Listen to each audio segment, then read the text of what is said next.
Stranded in Busan, the front door of Haewon guesthouse flew open before Adeze could knock. Wind punched through the gap like something alive, scattering the handwritten welcome cards off the front desk and sending them spinning across the wooden floor like small white birds fleeing a fire. She pressed herself inside, shoulder first, dragging her suitcase behind her, and the door slammed shut at her back with a sound like a gunshot.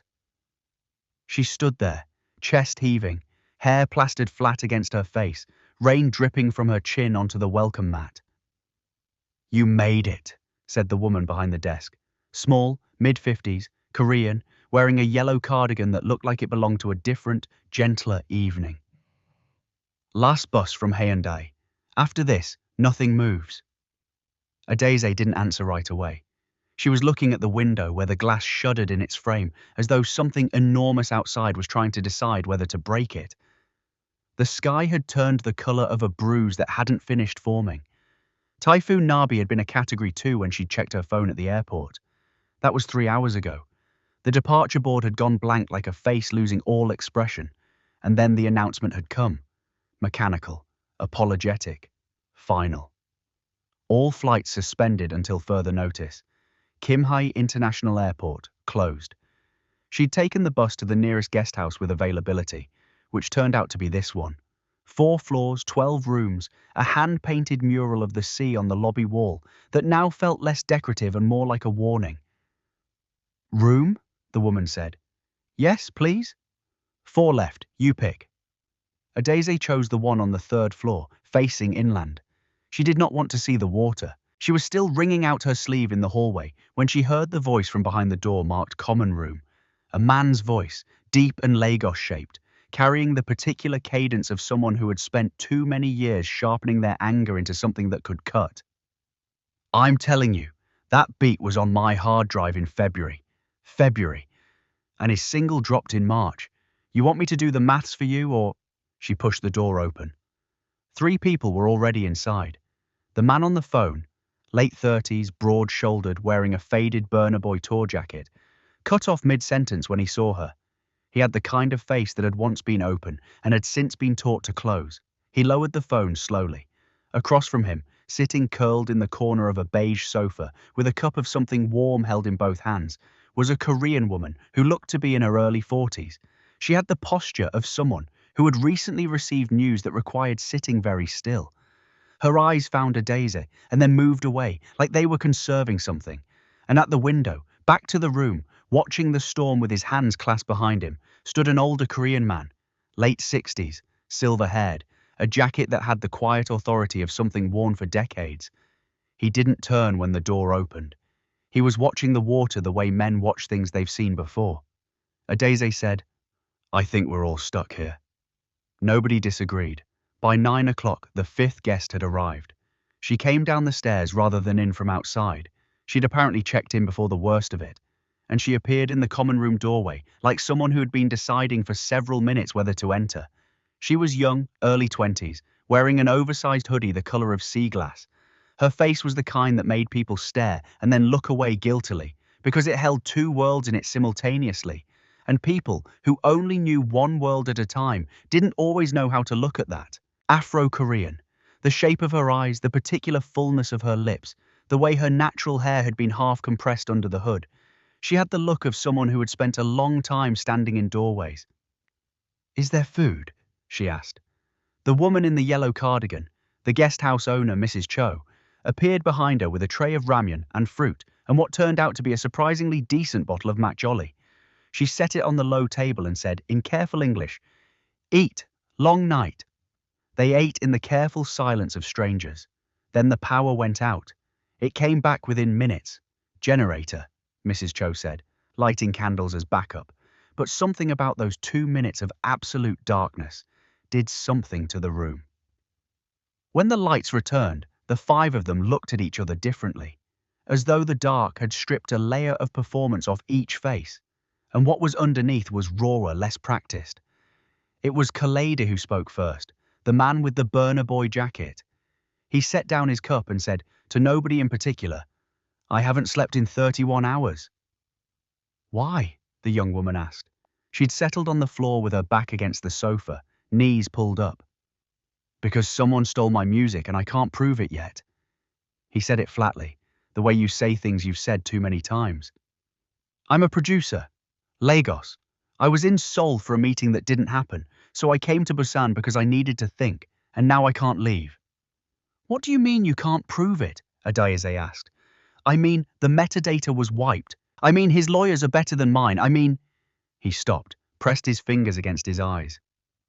I mean, I watched him perform my song on a Korean music show 3 days ago, and I sat in my hotel room and I didn't cry because I don't do that, but I wanted to break every glass in the room. The Korean woman on the sofa, she'd given her name as Jisoo, said quietly, Did you break them? No. Why not? Khalad looked at her. Because I needed the deposit back. Jisoo made a sound that was not quite a laugh, but was adjacent to one. It seemed to surprise her. She lifted her hand to cover her mouth and then lowered it again, and for a moment her face was simply a face, unguarded. Adayeze watched this and felt something loosen in her own chest. She was a doctor, internal medicine, Lagos University Teaching Hospital, and she had spent 3 years learning to read faces the way other people read charts. Jisoo's face was carrying something clinical, something that had been given to her by someone else, in a room with bad lighting and careful language. The older man at the window had finally turned around. He'd given his name as Inspector Wu. Retired, he'd added quickly, as though retirement were a condition requiring disclosure. He had been mostly quiet, mostly watching, but now his gaze had settled on Adayeze, and it had the quality of a question he hadn't asked yet. You're a doctor, he said. Yes. What kind? Internal medicine. He nodded slowly, said nothing else, but he kept looking at her, and she understood, with the particular instinct she'd developed over years in emergency wards, that he was recognizing something. Not her face, something about her posture perhaps, the way she was holding herself together with both hands. Why are you in Busan? The young woman asked her. She'd introduced herself as Nana. Just Nana. She'd said it with the practiced brevity of someone who knew the follow-up questions her name invited and had decided to get ahead of them. Adayeze stopped, started again. I had a conference in Seoul. I finished early. I came to Busan because I needed... She looked at the window, at the storm. Distance. From what? Nana asked. And here was the thing about being in a room with strangers during a typhoon. The normal rules of conversational discretion began to dissolve. There was nowhere to go. There was nothing to do but wait for morning. And something about the wind howling against the glass, like a living grief, made the usual armor feel, not heavy exactly, but pointless. From a man who told me, 4 days before our wedding, that he had never really wanted to marry me. He had wanted to marry the version of me he'd imagined, the one who would stop working so hard after she achieved enough. She said this the way she delivered difficult diagnoses, clearly without flinching, because flinching helped no one. He was very specific. He said, achieved enough, as though there was an amount, as though I had exceeded it. The room was quiet. He sounds like an idiot, Khalade said. He's a very accomplished idiot, Adayeze said. Cardiothoracic surgeon. Everyone said we were perfect. Everyone was wrong, Nana said. Adayeze looked at her, this girl on the floor with the sea glass hoodie and the face that held 2 worlds. Have you been wrong about yourself? She asked. It wasn't a challenge. It was a real question, and it landed that way. Nana was quiet for a long time. The candle on the table between them flickered as the storm pressed against the glass. I was born in Lagos, she said finally. My mother is Korean. My father is Nigerian. They split when I was 6, and I grew up going back and forth and belonging to neither. She picked at the hem of her hoodie. In Nigeria, people said I was too Korean. In Korea, people said I was too African. Online, people say I'm everything, like that's a compliment. Like being everything is the same as being something. She paused. I came to Busan because I applied to a university here. I've been here 3 weeks trying to decide if I can stay, if I'm allowed to stay. Not legally, just... She pressed her hand flat against her sternum. Here. Inspector Wu, who had been listening with the stillness of a man who had once been paid to notice everything, said gently, What does your gut tell you? Nana looked at him. My gut is confused. It's been confused my whole life. Mine too, he said. And I'm 67. She smiled at that. Small. Real. And then he turned to Jisoo. He hadn't looked directly at her all evening, but now he did, and something shifted in his expression. A careful recalibration, the look of a man fitting a face to a memory. I know you, he said. Jisoo's cup stopped halfway to her lips. I don't think so, she said. 2019, Gwangju, a legal case. I was consulting a fraud investigation. You testified. He said it without accusation. Precisely. You were a witness for the prosecution. Your company's CFO. The room changed. Jisoo set her cup down. She was very still, the way pray is still, and then something resolved in her face. A decision being made in real time, and she looked at Inspector Wu directly. Yes, she said. That was me. You were brave, he said.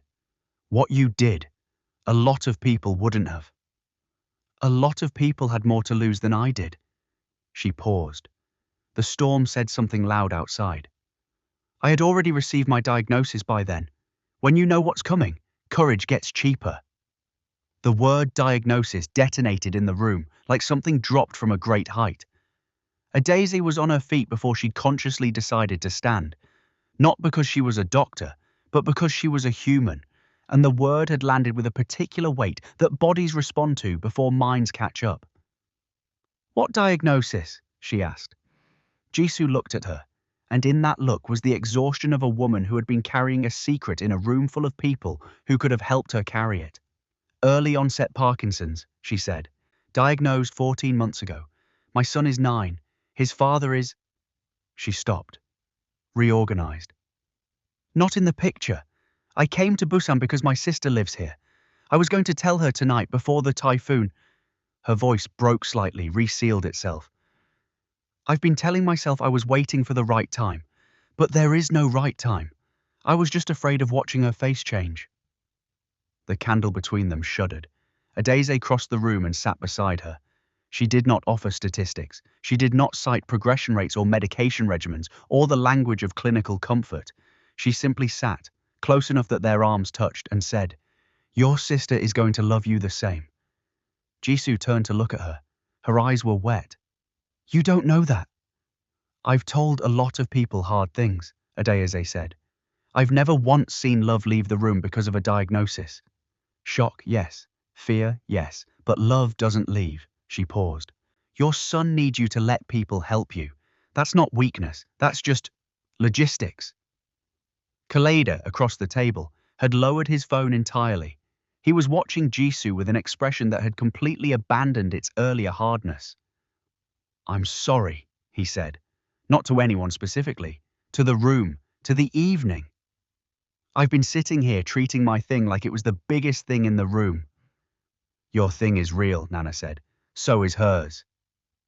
Both can be real, Adeze said. Pain isn't a competition.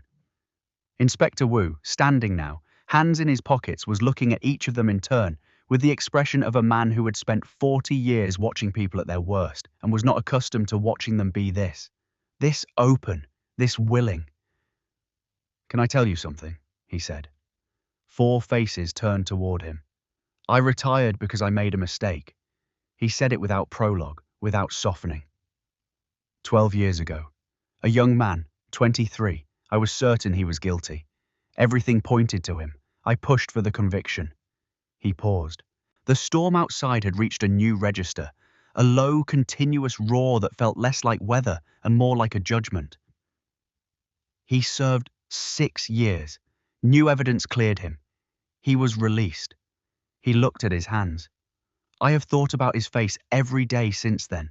Not his face in the courtroom, his face in the photograph from before. Before I decided, I was certain. Nobody spoke. I came to Busan to visit his mother, he said. She is elderly now. She doesn't know who I am. I've been sitting outside her building 3 mornings in a row, trying to decide if telling her the truth helps her or just helps me. He looked up. That is a question I cannot answer. Nana, on the floor, drew her knees tighter to her chest. Does she have other family? 1 daughter. Then tell the daughter, Nana said. not as confession, as information. Let them decide what to do with it. She said this with the authority of someone who had spent a lifetime receiving information that had been withheld from them for other people's comfort. The worst thing is not the truth. The worst thing is knowing the truth was kept from you. Inspector Wu looked at her for a long moment. "You're young," he said. "I know." "You're not wrong." The storm peaked somewhere around 2 in the morning. The guest house groaned. A window on the 4th floor cracked. Not broke, cracked. A thin fracture that Mrs. Cho taped with packing tape, while Kaledi held the flashlight and Adaze steadied the ladder, and Nana and Jisoo stood at the bottom of the stairs, watching with their arms accidentally touching, and neither of them moved away. By the time they returned to the common room, something had shifted in the architecture of the group. Not resolution, exactly. Not the tidy emotional closure that stories sometimes promise, but a different quality of presence, the kind that comes when people have stopped performing themselves and started simply being themselves, in the same room, under the same roof, waiting for the same morning. Claude opened a new voice memo on his phone, not to document anything, just to think out loud, the way he used to before the industry taught him to keep his process private. "I need to rebuild the track from scratch," he said to no one. "Prove it was mine by making it better. Make it so undeniably architecturally mine that no lawyer can argue with it." He paused. "That's actually..." He stopped again. Then, "That's actually a better move than the lawsuit." "Is that you thinking or deciding?" Adaze asked. "Both," he said. "Same thing for me." Jisoo had her phone out too. A draft message to her sister, cursor blinking. She'd been composing it in increments for the last hour, adding a sentence, deleting it, adding 2 more. "Just say the thing first," Nana said, watching. "Before the explanation, before the context, just the thing." Jisoo looked at her. "It's the waiting that kills people," Nana said. "All that lead up. Just put the thing at the front." Jisoo looked back at her screen, deleted 3 careful sentences of preamble. Typed, "Aeoni? Na apa? Parkinson. Yegiheya hey. Sis, I'm sick.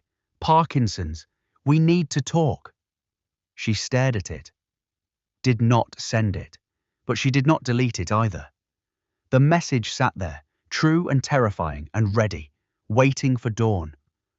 The first pale light came around 5:43. They knew because Nana was watching the window. She'd fallen asleep against the sofa for an hour and woken before the others, and now she sat cross-legged in the grey pre-dawn light with her hoodie pulled around her and watched the sky begin to change. The storm was not gone. It was receding, which was different, a slow withdrawal, like something that had made its argument and was no longer insisting. The water outside the window was still violent, but there was light coming through it now. That particular light that only exists for 20 minutes after a storm, when everything is still wet and the world is the color of silver and possibility. Adaze woke next, sat up on the sofa, found Nana at the window, went and stood beside her. "You're going to stay," Adaze said. Not a question. Nana thought about it, really considered it, the way she hadn't let herself before, because considering it meant risking something. "I think so," she said. "I think Busan might be the doorway kind of city, you know. You can stand in it and be in both places at once." Adaze thought about a man who had wanted a version of her that didn't exceed some imaginary ceiling, and she thought about the fact that she was standing in a guest house in Busan at dawn, after a typhoon, and she was still entirely, undeniably herself. "Yes," she said. "I know that kind of place."